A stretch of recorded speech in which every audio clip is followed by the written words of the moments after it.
সবাই কেমন আছেন?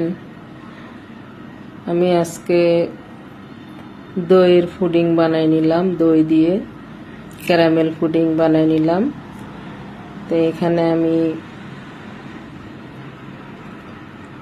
দেখেন কি সুন্দর, খুবই মজা। এই পুডিংটা একবার খেলে বারবার খেতে ইচ্ছা করবে। দইয়ের পুডিংটা খুব মানুষ কমই বানানো হয়। তো এখানে আমি 4টা ডিম নিয়ে নিলাম, 5টাও দেওয়া যাবে, 5টা দিলেই বেশি ভালো হবে, আর একটু শক্ত হবে পুডিংটা।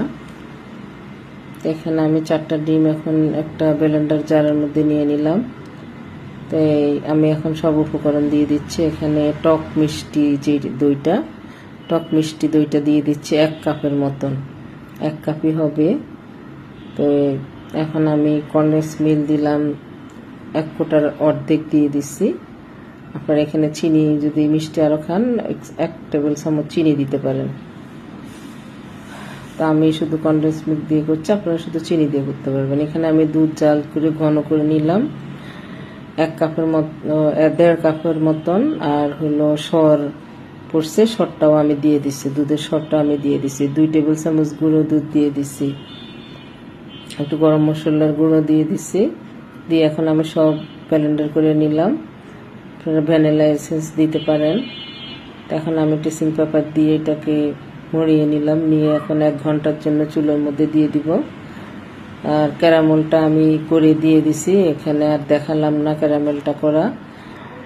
তো ক্যারামেলটা যেন পুড়ে না যায় সেভাবে করতে হবে। এখন আমার পুডিংটা হয়ে গেছে, একটা ছুরির সাহায্যে আমি দেখলাম। তো আমার পুডিংটা ঢালার সময় প্লেটটা ছোট হয়ে যাওয়ার কারণে একটু ভেঙে গেছে। ডিশটা নির্বাচন করা ঠিক হয় নাই, অন্য একটা ডিশে তোলা উচিত ছিল। দেখেন তারপরেও কি সুন্দর দেখা যাচ্ছে, বিস্কিটের মতন মিষ্টি, দোকানের মিষ্টির মতন। এই পুডিংটা একবার বানাই খাবেন, দেখবেন কেমন মজা, মানে ভুলতে পারবেন না, একদম মাখনের মতন লাগে খেতে।